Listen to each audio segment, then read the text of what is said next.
Hello everyone. Vidya global classes में आप सभी का स्वागत है। मैं Pradeep Pandey. Class 10th CBSE में हमने केमिस्ट्री चैप्टर 2 स्टार्ट कर दिया था और उसमें हमको एसिड पहचानने का तरीका, बेस पहचानने का तरीका हमने पूरा अच्छे से डिसीजन दिया था।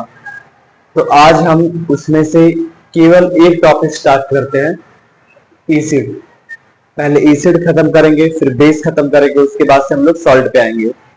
तो हमारा पहला आज का टॉपिक रहेगा एसिड।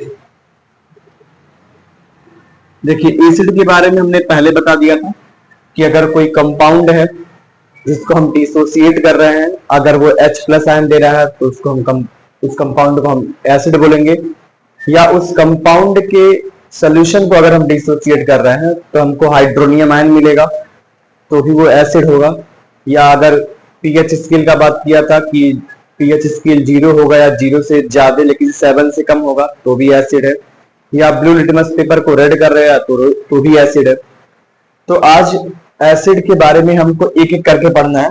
तो सबसे पहले हम चल रहे हैं कि अगर हम एक पीएच स्केल पे H+ आयन कंसंट्रेशन का बात करें तो फिर वो क्या होगा कि अगर देखिए, बात यह है कि अगर हमारे पास एक पीएच स्केल है और ये वैल्यू हो गई 7 और ये 0, 1, 2, 3, 4, 5 और 6, ये हो गया 8, 9, 10, 11, 12, 13 और 14।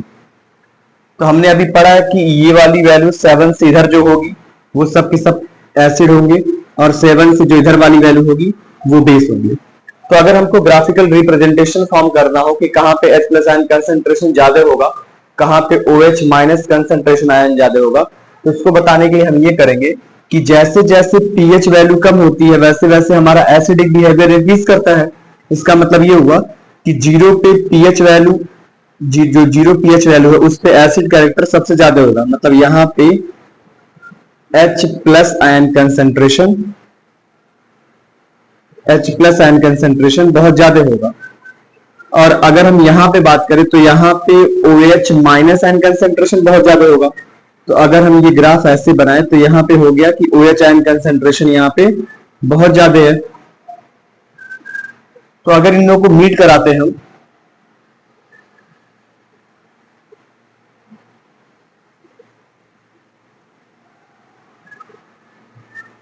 ये हो गया, तो यहाँ पे H आयन कंसंट्रेशन बहुत ज्यादा है, यहाँ पे OH आयन कंसंट्रेशन ज्यादा है। ये 7 एक ऐसा पॉइंट है जहां पे ना ही H आयन कंसंट्रेशन है ज्यादा, ना ही OH आयन कंसंट्रेशन, मतलब ये न्यूट्रल वैल्यू होती है। तो ये हमारे पास ग्राफिकल रिप्रेजेंटेशन होता है एसिड और बेस को पीएच स्केल पे ड्रॉ करना, जहां पे जैसे जैसे हम 0 से 1, 2, 3, 4, 5 की तरफ बढ़ेंगे वैसे वैसे हमारा H+ आयन कंसंट्रेशन कम होगा। लेकिन जैसे जैसे हम 8, 9, 10 बढ़ेंगे वैसे वैसे हमारा OH आयन कंसंट्रेशन ज्यादा होगा। तो ये हमारे पास पीएच स्केल पे एसिड और बेस को ड्रॉ करने का एक तरीका है। अब आगे हम बढ़ते हैं कि स्ट्रॉन्ग एसिड और वीक एसिड के बारे में पढ़ते हैं। स्क्रीन शॉट लेना हो तो प्लीज ले लीजिए।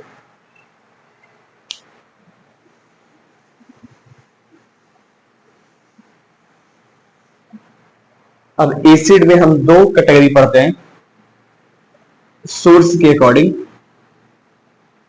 पहला होता है इनऑर्गेनिक एसिड,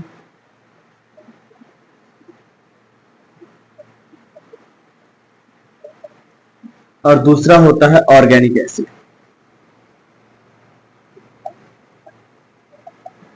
इनऑर्गेनिक एसिड को हम मिनरल एसिड भी बोल सकते हैं। मिनरल एसिड तो समझना है कि हमारे पास जो भी एसिड है on the basis of source, ये दो टाइप के होंगे, एक इनऑर्गेनिक एसिड, एक ऑर्गेनिक एसिड।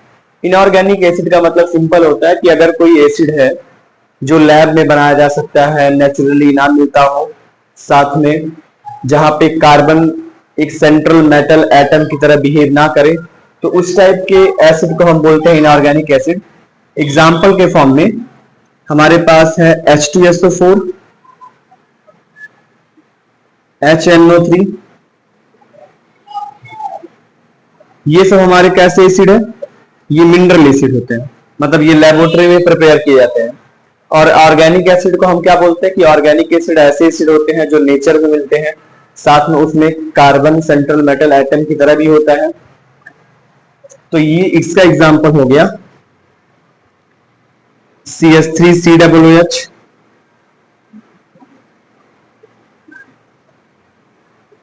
COOH का होल ट्वाइस, ये हो गया एसिटिक एसिड, ये हो गया ऑक्सैलिक एसिड, ये हो गया सल्फ्यूरिक एसिड, ये हो गया नाइट्रिक एसिड।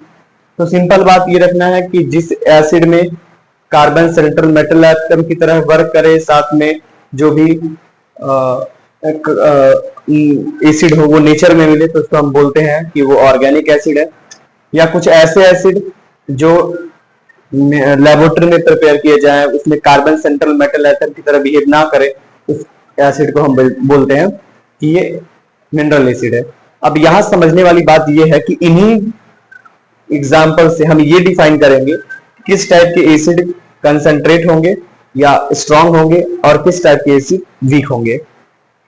तो अभी हमने ये पढ़ा है कि अगर कोई भी एसिड है, उस एसिड में जितना ज्यादा H+ आयन कंसंट्रेशन होगा उतना ज्यादा वो स्ट्रांग एसिड होगा।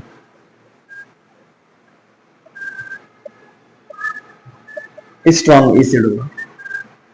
तो अब ये समझना है कि अगर हम H2SO4 का बात करें या HNO3 का बात करें, अगर हम इसको आयंस में डिसोसिएट करते हैं तो ये मैक्सिमम आयंस में डिसोसिएट हो जाते हैं।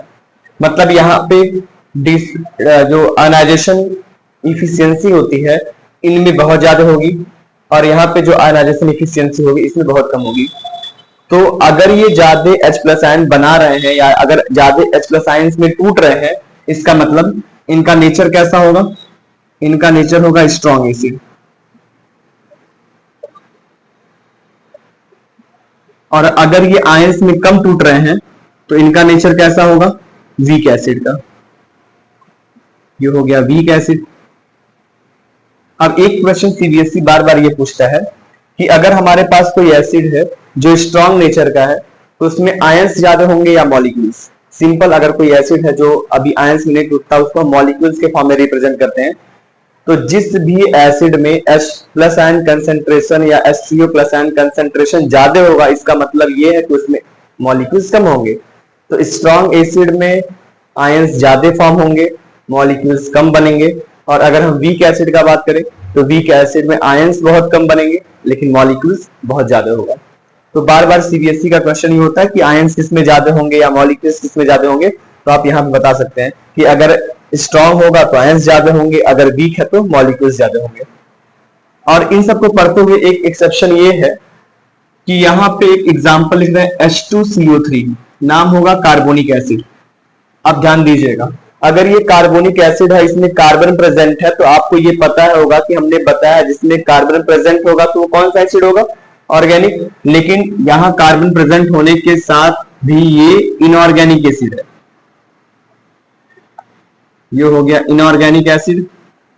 और आपने ये भी पढ़ा है कि अगर जो इनऑर्गेनिक नेचर के होते हैं वो कैसे होते हैं? स्ट्रॉन्ग। अगर इनऑर्गेनिक है तो स्ट्रॉन्ग होगा, लेकिन एक्सेप्शन की वजह से ये इनऑर्गेनिक होते हुए भी कैसा होगा?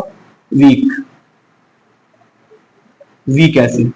तो ये एक ऐसा एक्सेप्शन है कि कार्बोनिक एसिड जो कार्बन होते हुए भी इनऑर्गेनिक है, अगर इनऑर्गेनिक होता है तो वो स्ट्रॉन्ग होगा, लेकिन ये कैसा होगा? वीक।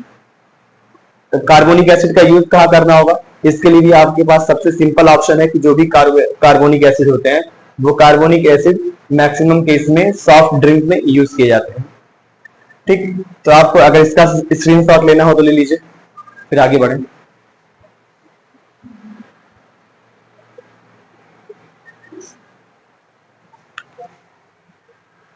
ये हमारे पास एसिड के कुछ टॉपिक्स हैं। अब हम आगे पढ़ेंगे chemical properties of acid. Next होगा chemical properties of an acid.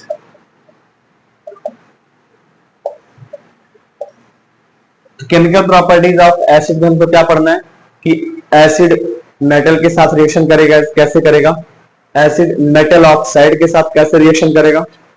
Acid metal sulphate के साथ कैसे रिएक्शन करेगा, मेटल कार्बोनेट के साथ कैसे रिएक्शन करेगा, वो सब के बारे में हमको यहाँ पे पढ़ना है। तो हमारा जो पहला टाइप होगा वो रिएक्शन विथ मेटल होगा, पहला आपका ये है। तो अगर हम एक एसिड कंसीडर कर रहे हैं HCl और इसका रिएक्शन हम करवा रहे हैं Mg से, तो यहाँ पे भले ये रिएक्शन है एसिड का मेटल से, लेकिन ये टाइप ऑफ रिएक्शन में चैप्टर 1 में हमने पढ़ा था कि ये डिस्प्लेसमेंट रिएक्शन का एग्जांपल है, क्योंकि हाइड्रोजन के कंपेयर में मैग्नीशियम ज्यादा इलेक्ट्रो या केमिकल रिएक्टिव है, तो इसी के सोल्यूशन में से हाइड्रोजन को हटा देगा, Mg खुद आके ऐड हो जाएगा, तो बना लेगा MgCl2 और प्लस H2। ये बैलेंस आप लोग कर लीजिए, हमने कई बार बैलेंस आपको बताया। तो यहाँ पे क्या हो रहा है कि ये जो मैग्नीशियम उसकी वैलेंसी 2 प्लस होती है, Cl की वैलेंसी 1 माइनस होती है, तो अगर 2 प्लस वैलेंसी इसकी है तो 2 माइनस होने चाहिए, इसलिए हमने 2 से मल्टीप्लाई किया, तो हमारे पास रिएक्शन नहीं हो जाएगा। एक रिएक्शन और देख रहे हैं कि अगर H2SO4 रिएक्शन करे Zn से तब क्या फॉर्म होगा, फिर वही डिस्प्लेसमेंट रिएक्शन, हाइड्रोजन के कंपेयर में जिंक ज्यादा रिएक्टिव है, तो इसी के सोल्यूशन में से जिंक H2 को हटा देगा और बना लेगा ZnSO4 zinc sulphate plus H2 gas. ये हमारे पास रिएक्शन हो गया, किसका, रिएक्शन विथ मेटल्स का, किसका, एसिड का। ठीक, अब आगे बढ़ते हैं।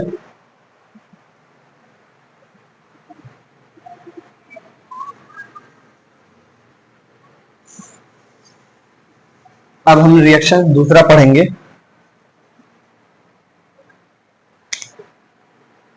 वो होगा रिएक्शन विथ मेटल ऑक्साइड।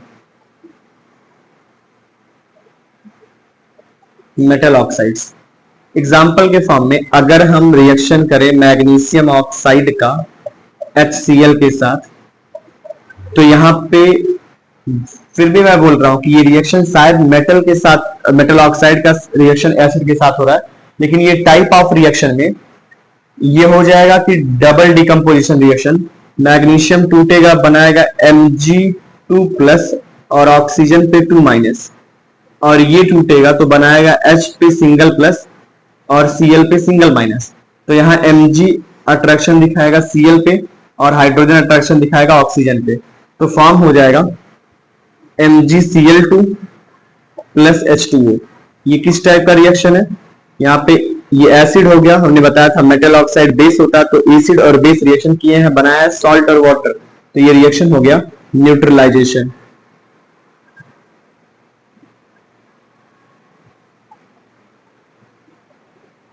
ये हो गया न्यूट्रलाइजेशन रिएक्शन, ये मेटल ऑक्साइड का एसिड के साथ रिएक्शन हो गया।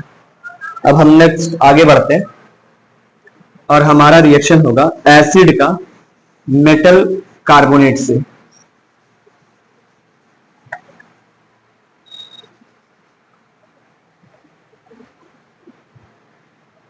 हमारा रिएक्शन होगा रिएक्शन विथ मेटल कार्बोनेट। इसका एग्जांपल ये है कि अगर हमारे पास एक मेटेलिक कार्बोनेट है Na2CO3, इसका रिएक्शन हमने करवा दिया H2SO4 से। अब ध्यान दीजिएगा कि यहां जो CO3 है, कार्बोनेट है, अगर ये कार्बोनेट प्रोडक्ट में जाता है तो कार्बन डाइऑक्साइड फॉर्म करता है, साथ में इसका एक ऑक्सीजन बचेगा, CO3CO2 बनेगा, जो एक ऑक्सीजन है अगर वो कहीं से हाइड्रोजन पा गया तो H2O का फॉर्मेशन कर लेता है। मतलब कार्बोनेट रिएक्टेंट से प्रोडक्ट जाने पे H2O और CO2 का फॉर्मेशन करता है। so, इसका जस्ट उल्टा कि अगर CO2 रिएक्टेंट से प्रोडक्ट में जा रहा है तो CO3 का फॉर्मेशन करता है, मतलब कार्बन डाइऑक्साइड से कार्बोनेट बनेगा। तो हमारा यहाँ पे ये है कि जो CO3 है ये अगर रिएक्टेंट से प्रोडक्ट में जाएगा तो फॉर्मेशन करेगा CO2 का।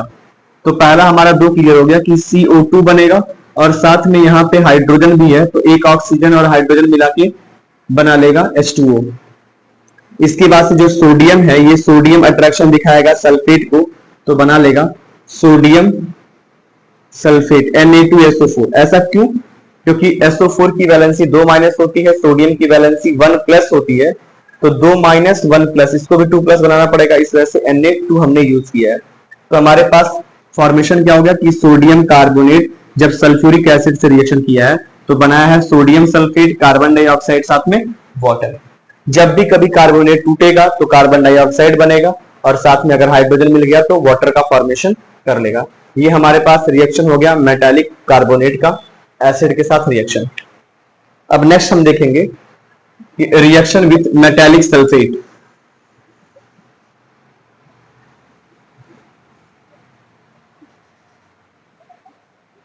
अब की बार हमारा रिएक्शन रहेगा मेटल सल्फेट के साथ। तो एग्जांपल ये है कि अगर हमारे पास कोई जिंक सल्फेट है और ये रिएक्शन कर दिया HNO3 नाइट्रिक एसिड के साथ, तो फिर हमको ये समझना कि पहले सल्फेट किस में टूटेगा। तो सल्फेट जब भी टूटता है तो बनाता है सल्फर डाइऑक्साइड। तो SO4 से SO2 बना, साथ में ऑक्सीजन बचा हुआ है। अगर ये ऑक्सीजन किसी भी हाइड्रोजन से अटैच हो जाता है तो या वाटर का फॉर्मेशन कर लेता है तो SO4 पहली बार टूटेगा, SO2 फॉर्म करेगा और साथ में H2O फॉर्म करेगा। अब ये जो जिंक है, जिंक किसके साथ अट्रैक्शन देगा, NO3 के साथ, और बना लेगा ZnNO3 का होल ट्वाइस। ऐसा क्यों हुआ है कि Zn की वैलेंसी होती है 2 प्लस और NO3 की वैलेंसी नाइट्रेट आयन की होती है 1 माइनस। तो ये 2 बार प्लस 1 बार माइनस, तो कभी किसी भी कंपाउंड में जितने प्लस होने चाहिए उतने माइनस, तो यहां से 2 से मल्टीप्लाई करेंगे तो ये 2 माइनस हो गया और 2 प्लस हो गया। तो इसी वजह से ZnNO3 का होल ट्वाइस यूज हुआ है। तो यहाँ पे क्या हुआ कि जब भी सल्फेट ब्रेक डाउन होता है तो बनाता है सल्फर डाइऑक्साइड, और अगर हाइड्रोजन मिल गया तो बाकी के ऑक्सीजन मिलके वाटर फॉर्म कर लेते हैं। इसका जस्ट उल्टा भी है कि अगर सल्फर डाइऑक्साइड और वाटर आपस में कंबाइन होते हैं तो हमको सल्फेट फॉर्मेशन मिलता है। तो हमारे पास ये रिएक्शन हो गया कि जब जिंक सल्फेट नाइट्रिक एसिड के साथ रिएक्शन करेगा तो बनाएगा जिंक नाइट्रेट, साथ में सल्फर डाइऑक्साइड और वाटर। ये हमारे पास हो गया reaction of acid with metal sulphate. तो हमने आज 4 टाइप के रिएक्शन भी पढ़ लिए एसिड का। पहला हुआ मेटल के साथ, दूसरा मेटल ऑक्साइड के साथ, तीसरा मेटल कार्बोनेट के साथ और चौथा मेटल सल्फेट के साथ। आपको जो भी ये रिएक्शन दिए जा रहे हैं बार बार पढ़िएगा। इसी टाइप के रिएक्शन आपके एग्जाम में हमेशा पूछे जाते हैं और इसमें से 2 टाइप के पूछे जाएंगे। या तो पहला ये रहेगा कि फिल इन द ब्लैंक्स कर देगा, कहीं 1-2 जगह खाली कर देगा, वो आपको फिल करने होगा, या तो आपके पास रिएक्टेंट दे देगा और प्रोडक्ट करने के लिए आपसे करेगा। तो ये जितने भी रिएक्शन है आप इसको बार बार पढ़िएगा। हमारे पास पूरे जितने भी एसिड के रिएक्शन होते हैं इंपॉर्टेंट होते हैं, हमने बता दिया है। साथ में अगर एक बार रिवीजन करेंगे तो हम और भी रिएक्शन इसके बारे में पढ़ेंगे। तो कल के लेक्चर में हम बेस के बारे में पढ़ेंगे। एसिड हमारा रिएक्शन कंप्लीट हो गया है, केमिकल प्रॉपर्टीज, तो हम सीधे बेस के केमिकल प्रॉपर्टीज पढ़ेंगे और साथ में एक दिन ऐसा भी रखेंगे कि दोनों के बीच में कंपेयर करेंगे कि इसकी प्रॉपर्टीज और इसकी प्रॉपर्टी में मेन डिफरेंस क्या है। ठीक है, तो आज के लिए इतना ही। अगर आपको वीडियो पसंद आ रही है तो प्लीज चैनल को लाइक शेयर सब्सक्राइब करिए। Thank you.